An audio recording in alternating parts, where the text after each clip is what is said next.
할렐루야. 성도의 교제를 나눕시다. 축복하고 감사합니다. 여러분, 코로나 전염병으로 인해 많이들 불안해하실 것입니다. 하나님의 위로와 도우심이 여러분과 함께하기를 축복합니다. 여러분, 호가호이라는 말이 있습니다. 여우가 호랑이의 위험을 빌린다는 의미이죠. 이 고사는 중국 정국시대의 이야기입니다. 내용은 이렇습니다. 호랑이가 있는데 온갖 짐승들을 다 잡아먹고 있었습니다. 어느 날 오후 여우를 잡게 되었습니다. 꽤 많은 여우가 말합니다. 너는 나를 잡아먹을 수가 없다. 하나님이 나를 짐승의 우두머리로 만들었다. 만약 너가 나를 잡아먹으면 너는 하나님의 명령을 거역하는 것이다. 내 말을 믿지 못하겠다면 내가 너를 위하여 앞장설 테니 너는 내 뒤를 따라와라. 여우의 당당한 말에 호랑이는 기가 죽고 여우 뒤를 따라갑니다. 그런데 정말 짐승들이 모두 달아나 버렸습니다.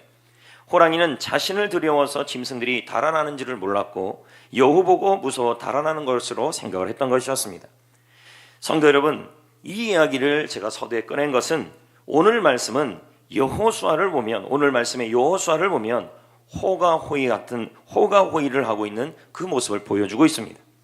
여호수아는 하나님으로 인해 담대함을 갖고 그 모습을 보여주고 있었습니다.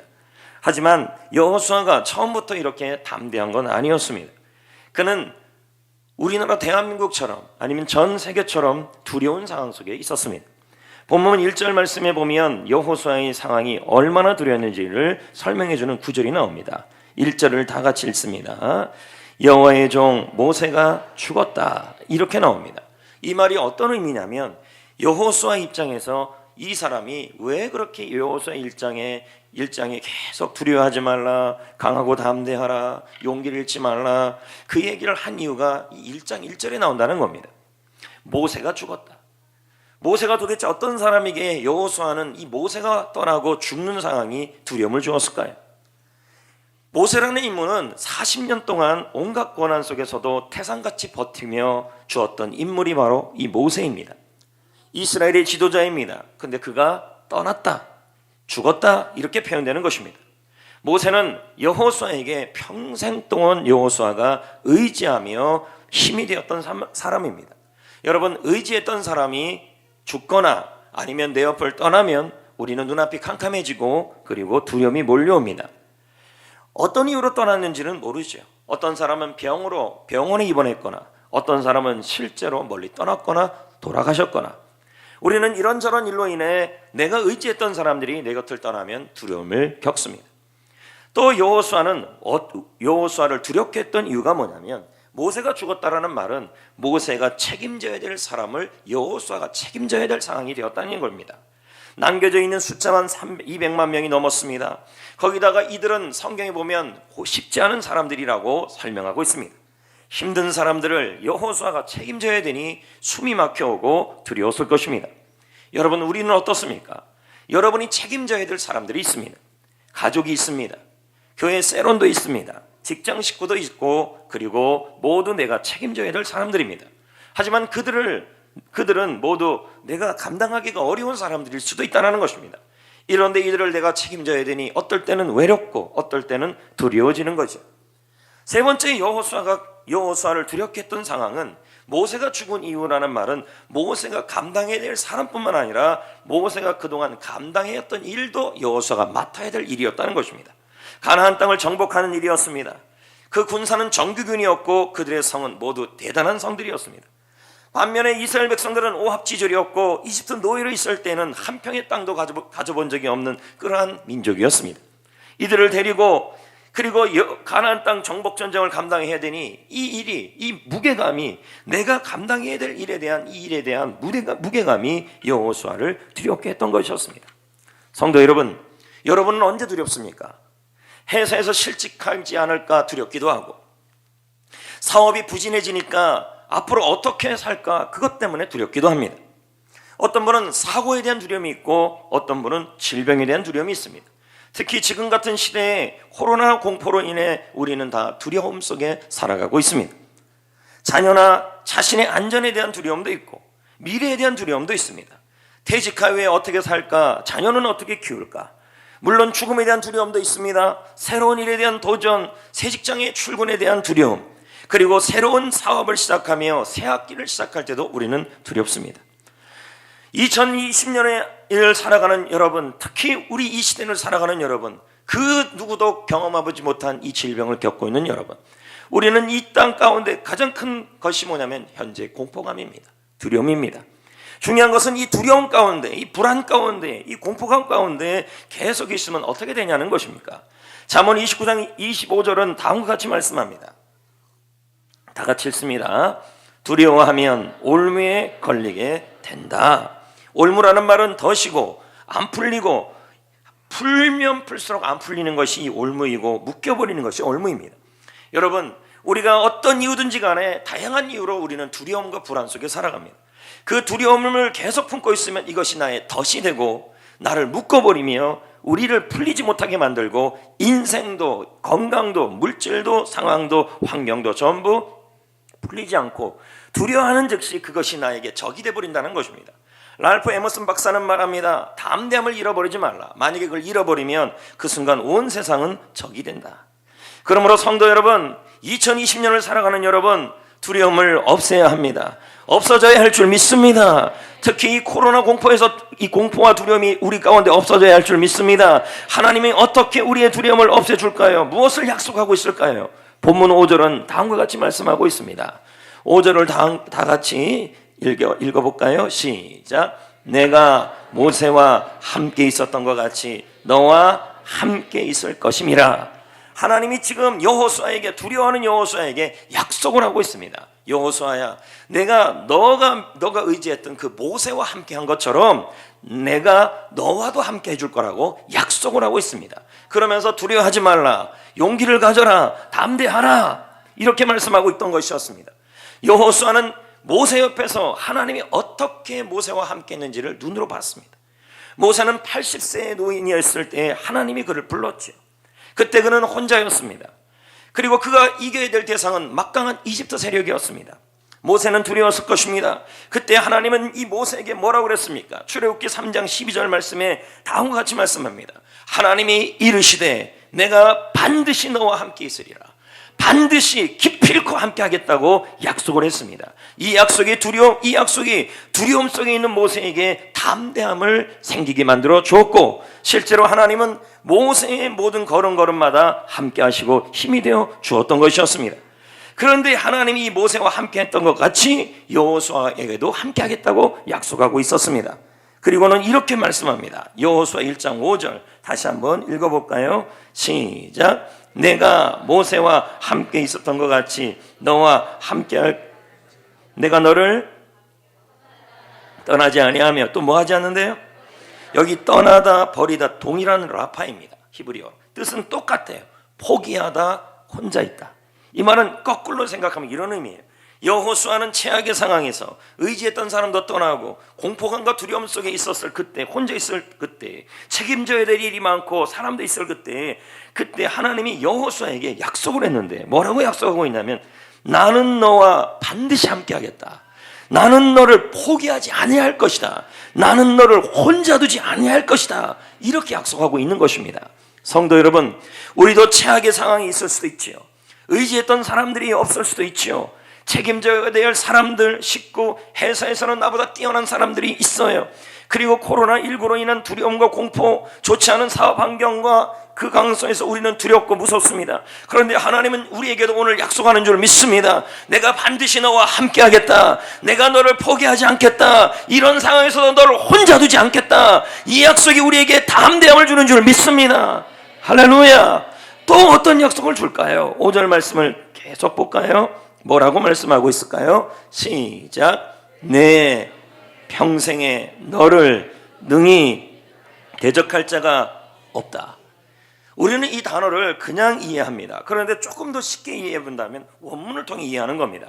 평생이란 말은 여호수아가 살아가는 동안입니다.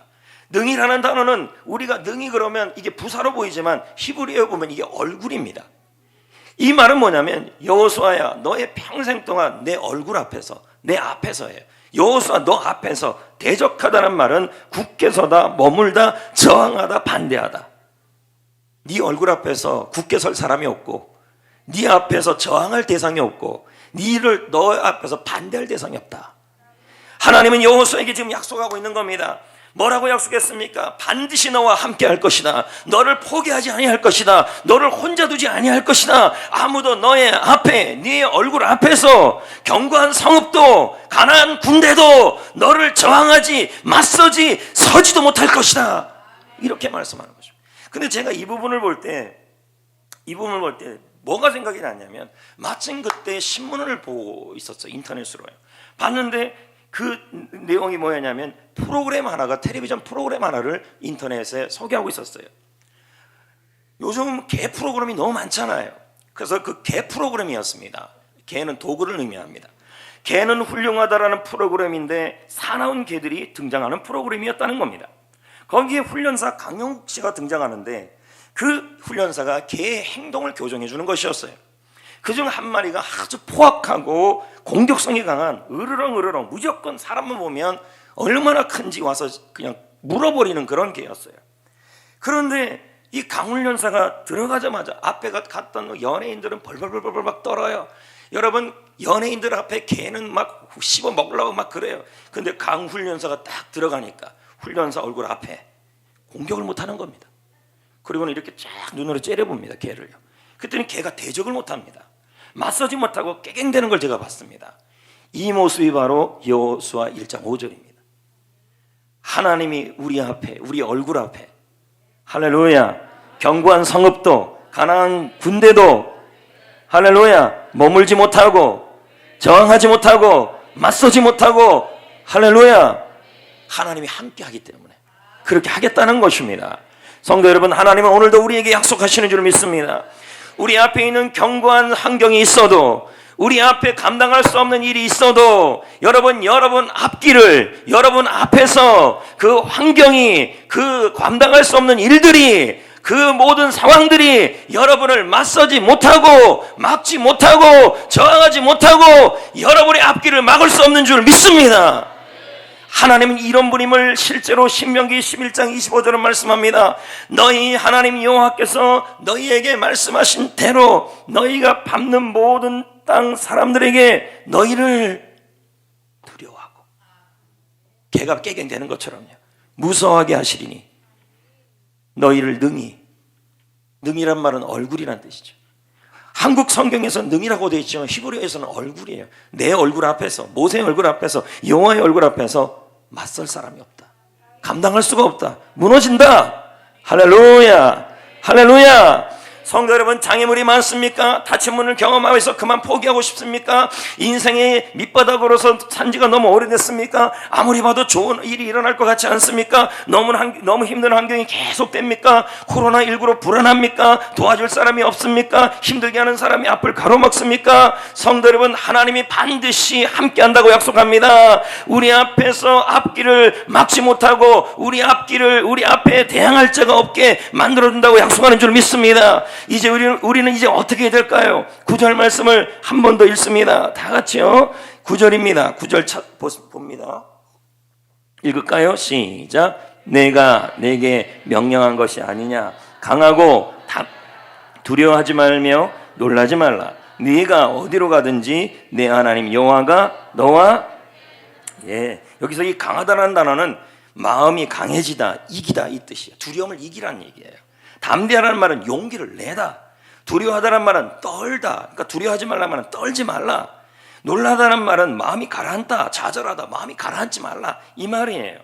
이것은 무슨 의미를 얘기하냐면, 하나님께서 여호수아에게 내가 너에게 약속을 줬다는 거죠. 그 약속은 반드시 어딜 가든지 너와 함께 할 것이고, 너를 혼자 두지 아니할 것이며, 너 앞을 막을 자가 없고, 너 앞을 막을 것이 없고, 너에게 승리를 줄 것이니 이 약속을 믿어라. 이 약속을 믿고 나아가라. 이 약속을 믿고 두려움을 이겨라. 용기를 내라. 이 약속을 믿으면 담대함이 생길 것이다. 이렇게 약속하는 것입니다. 그래서 이규현 목사가 말합니다.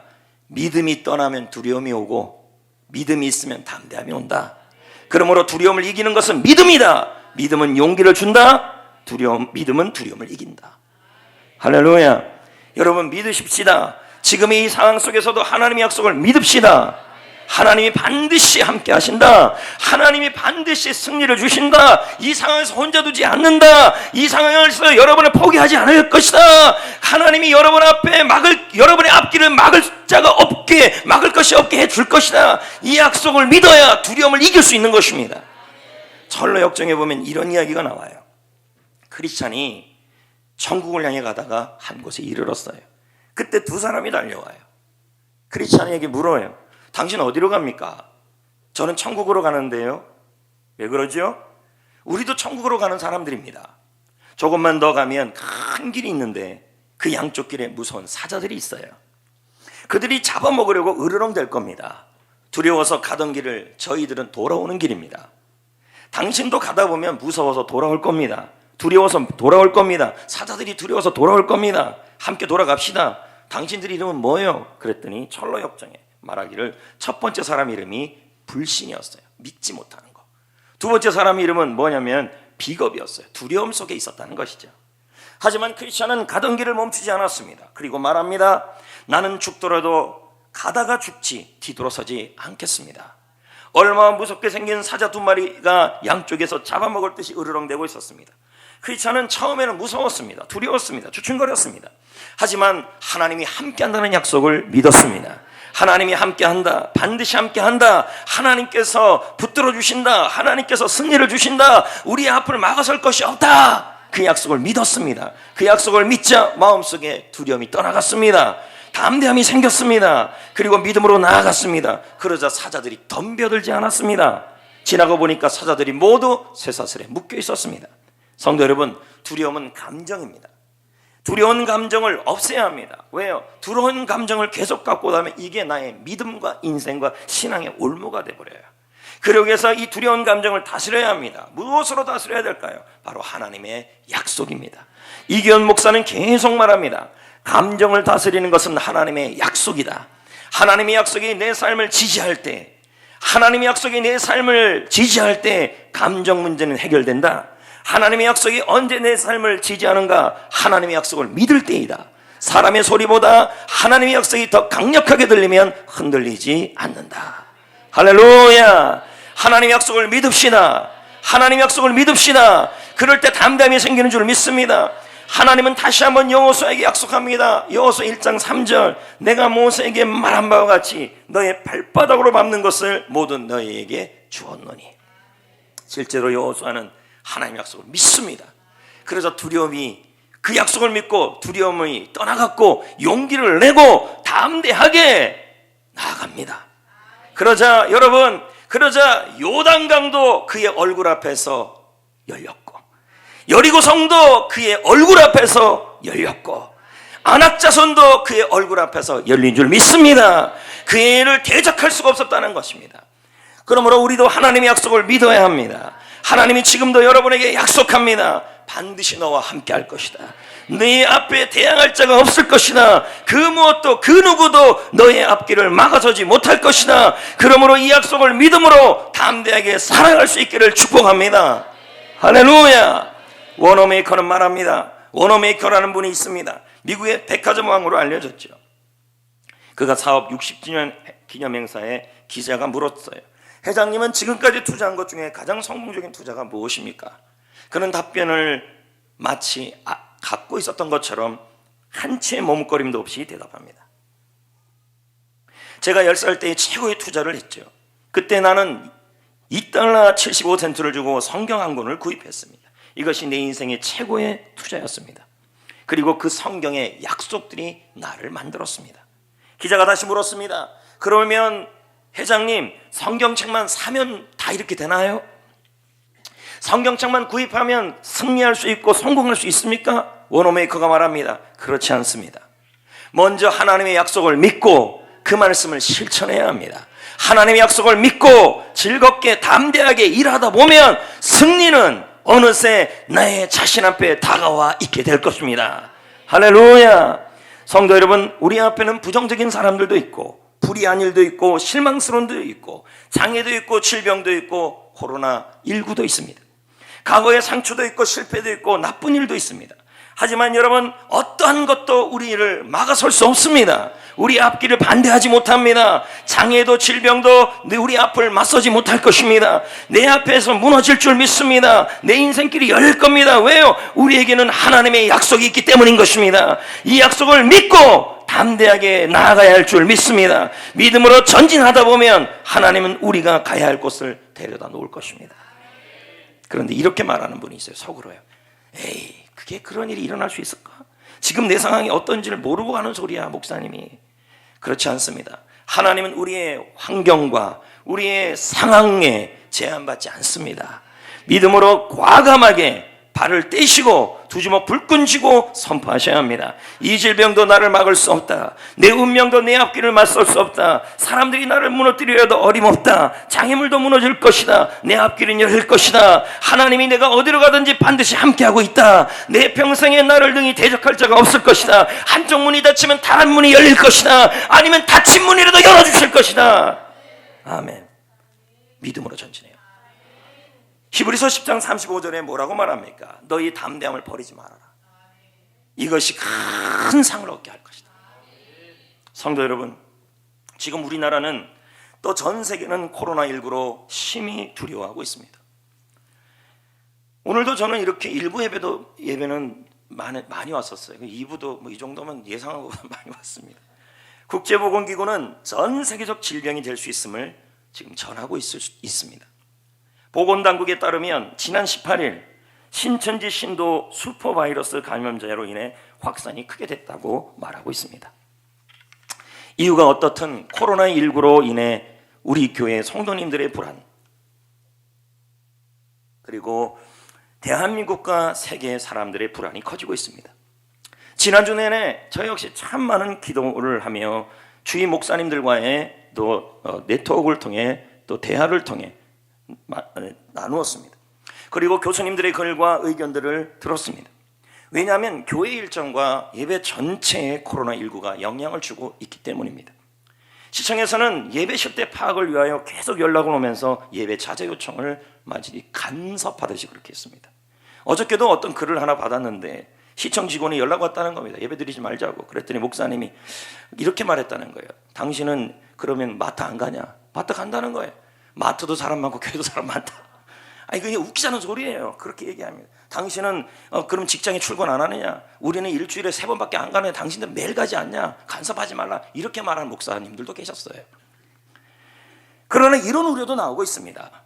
예배 드리는 부분에 정부가 간섭하고 있다. 앞으로 정부는 교회에 간섭할 근거와 기회를 제공하고 있다. 전염병으로 인한 예배 부분은 교회가 판단해서 필요에 따라 결정할 부분이라는 그러한 얘기도 나오고 있습니다. 이 시점에서 저 역시 특세가 끝난 이후에 일주일을 이걸 갖고 고민하며 한마디 말도 하지 않고 기도만 했습니다. 그리고 자료를 모으고 그리고 고견들을 듣고 하면서, 왜냐하면 한 번의 저의 결정 하나가, 우리 교회의 결정 하나가 많은 영향을 미치고 또 그 결정 하나가 앞으로 우리 교회 109년, 110년 역사에 또 하나 역사가 될 것이기 때문입니다. 여기저기서 주일 예배를 취소하고 영상으로 예배를 드리고 있었습니다. 주중 새벽 기도와 예배들까지도 취소하고 있었습니다. 왜 그럴까요? 모두 두려웠기 때문이고 불안했기 때문입니다. 또 한 가지는 교회에서 이런 일들이 만약에 감염 형태가 일어난다면 교회 폐쇄도 일어날 수 있었습니다. 그러므로 많은 기도가 필요했습니다. 그래서 입을 딱 다물고 누가 물어봐도 우선 제가 더 기도해봐야겠다고, 자료를 더 찾아봐야 됐고 의견들을 더 들어봐야겠다고 그렇게 했습니다. 그러다가 지난 토요일 날 일찍 일어나서 교회에 나와서 모든 자료를 다 펴놓고 정리를 하기 시작했습니다. 기도하면서. 그래서 제가 어느 정도 방향성을 좀 잡아야 되겠다. 성도 여러분, 어쨌든 예배 드리는 것은 귀중한 일인 건 맞습니다. 하나님이 정한 일입니다. 하지만 전염병이 도는 상황에서는 이건 더 깊은 고민을 해야 되는 또 일입니다. 왜냐하면 교회사를 보아도 전염병으로 인해 예배 모습이 바뀌기도 했었습니다. 실제로 성찬 그릇을 목기, 나무 그릇으로 예전에는 다 사용했었습니다. 하지만 이 나무 그릇 때문에 세균과 곰팡이가 감염으로 묻어나올 수 있었습니다. 그러자 이 예배 형태의 중요한 부분에 이 그릇 문제 가지고도 기도를 하면서 은그릇이든 새 그릇이든 그릇으로 바꾸기 시작했습니다. 또 더욱이 종교개혁자였던 루터와 칼빈 당시에도 엄청난 전염병이 돌았습니다. 흑사병도 돌고 뭐도 돌고. 그 당시에 루터와 칼빈은 죽음을 무릅쓰고 남아있는 환자를 돌보았습니다. 하지만 성도들이 예배당을 떠나 피신하는 것을 금하지 않았습니다. 죄가 아니란 얘기죠. 레위기 11장 15장까지를 보면 전염병을 방지하기 위해 우리 하나님께서는 이렇게까지 권면을 합니다. 진영 밖에 머무는 것도 규경으로 두었습니다. 물론 이 의식법은 우리 예수님의 오심으로 보혈로 다 끝난 일이지만 의미는 우리도 받을 필요가 있다는 것입니다. 왜냐하면 교회 공동체를 보호하기 위해 다양한 방법을 모색하는 것은 여전히 중요한 일이기 때문입니다. 그래서 저는 몇 가지를 여러분과 나누기를 원합니다. 우리가 잊지 말아야 될 것 하나는 예배는 중요하다는 것입니다. 그리고 주일 예배도 중요하다는 것입니다. 왜냐하면 한 번 중단된 예배를 쉽게 재개하기는 쉽지가 않다는 겁니다. 예배 중단이 길어지면 교회 공동체에 영향을 주고, 물론 현재 다른 교회들은 새벽 기도도 차량 운행을 하지 않고 있습니다. 모든 주중 예배를 전부 자제하고 있고 새벽 기도도 개인 큐티로 하고 있습니다. 교회 학교는 주일 예배에 함께 드리고 있고, 어떤 곳은 교회 학교 교사들이 영상을 만들어 신앙교육도 해나가고 있다는 자료들을 제가 찾아보았습니다.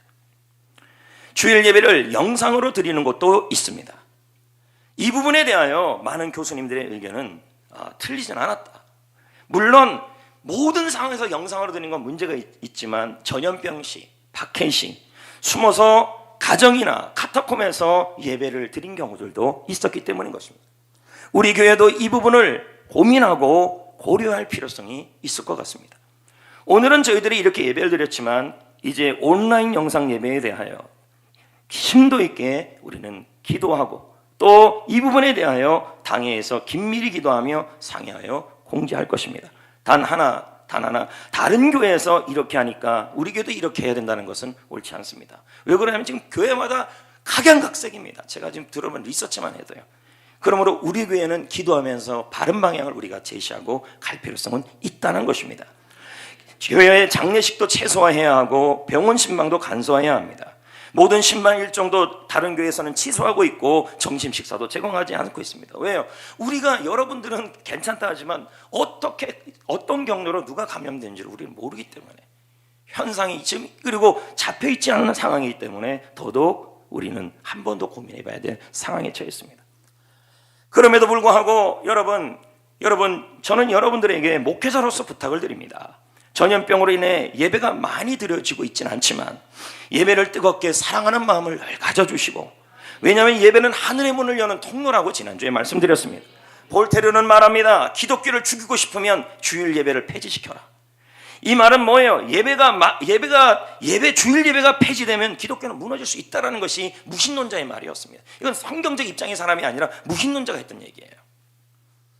그러므로 지금 현재 예배가 많이 드려지지 않더라도 성도 여러분, 특세 설교 말씀이든 그동안 주일 말씀이든 여러분 들으면서 예배 회복의 날을 사모하셔야 합니다. 사도 요한 역시 사도 요한이 살았던 시대였던 초대교부였던 이그니티우스는 말합니다. 신학교에는 이미 안식일을 위해서가 아니라 주일을 위해서 생활하고 있었다. 그만큼 예배를 중요히 여겼다는 것이죠. 그러므로 코로나 확산이 정리되는 대로 우리는 즉시 예배는 또 회복되어야겠죠. 그리고 한 가지 좀 기억해야 될 것이 있습니다. 셀입니다. 셀은 여러분, 우리는 교회라고 배웠습니다. 작은 교회. 프로그램이 아닙니다. 저는 전문가들의 조언들을 들었습니다. 근데 여러분, 여기서 우리가 단어 선택을 잘 하셔야 합니다. 제가 다른 교회들 보면서 여러 얘기를 듣고 하는데, 또 총회장도 그런 얘기를 하죠. 뭐 자제, 방학. 여러분, 셀에 대하여 우리가 쓰지 말아야 할 단어가 뭐냐면 방학하자는 얘기입니다. 쉬자는 얘기입니다. 보세요. 가만히 있는 거 보세요. 그러면 셀 방학 안 합니까? 잘 들어보시라니까. 그러니까 얼마나 고민했겠어요, 여러분. 셀 교회는 본질이요 교회입니다. 작은 교회입니다. 그러므로 방학이라는 단어를 쓰면 안 됩니다. 쉰다라는 단어도 쓰면 안 됩니다. 우리가 그럼 어떻게 해야 돼요? 명절 기간에 셀 교회는 어떻게 했습니까? 카톡방이든 전화로든 하나님의 말씀을 나누고 교제하며 권면하면서 교제를 했어요, 안 했어요? 그렇게 하자는 거예요. 이해되시겠어요? 셀 방학하자, 셀을 쉬자 이렇게 하지 마시고 전화든 온라인이든 SNS를 사용하여서 끊임없이 셀을 활성화시키고 주일 말씀을 나누시면서 신앙적 권면을 해주셔야 돼요. 여러분, 셀은 교회인 것입니다. 전도도 마찬가지입니다. 어떤 분은 어떤 교회는 그럽니다. 야, 그러면 우리 전도 방학이야, 전도 시작. 여러분, 전도는 본질입니다. 전도는 쉬면 안 됩니다. 목사님 왜 또 저러십니까?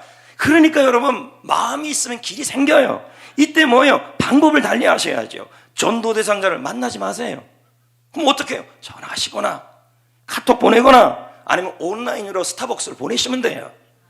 이해되시겠어요? 지혜롭게 전도 신다는 개념 자체를 버리시라고요.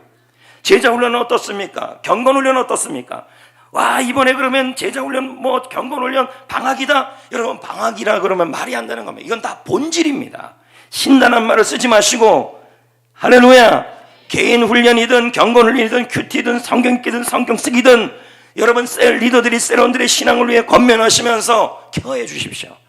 이럴 때일수록 더 기도해야 되는 줄 믿습니다.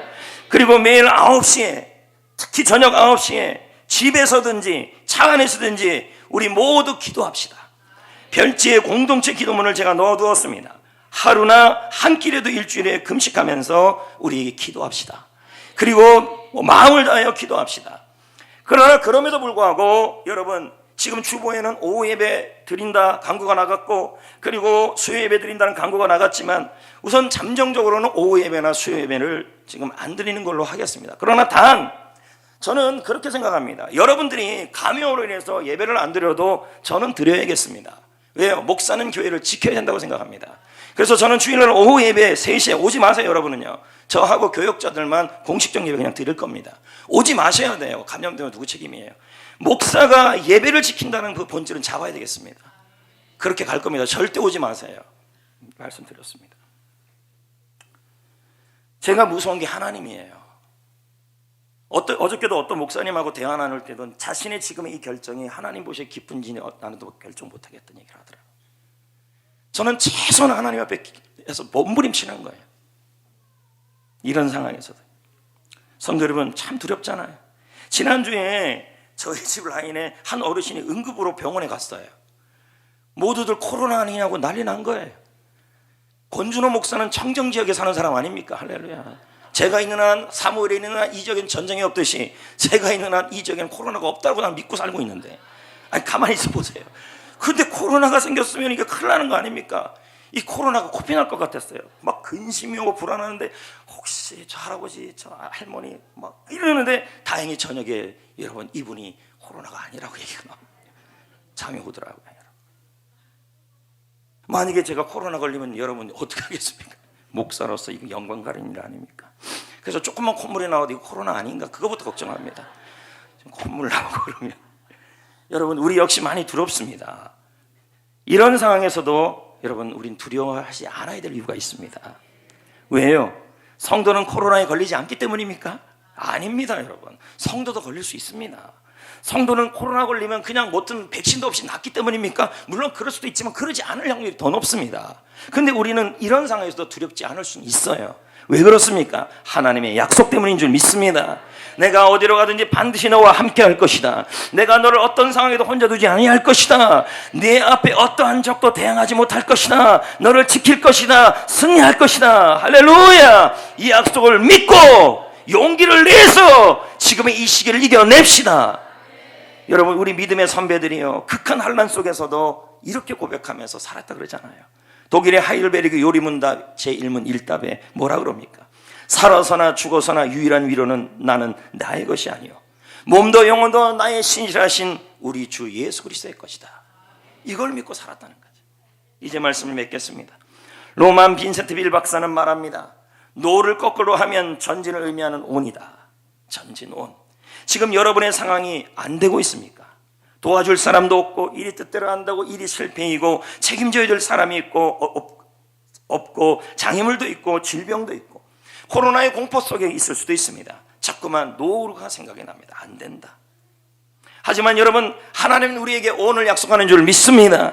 내가 어디로 가든지 반드시 너와 함께 할 것이다. 너를 어떤 상황에도 혼자 두지 아니할 것이다. 네 앞에 대항할 것이 없을 것이다. 아무도 너의 앞길을 막지 못할 것이다. 이 약속을 믿어야 할 줄 믿습니다. 그러면 담대함이 생길 것입니다. 그리고 이 담대함으로 승리하는 한 주 되시기를 축복합니다.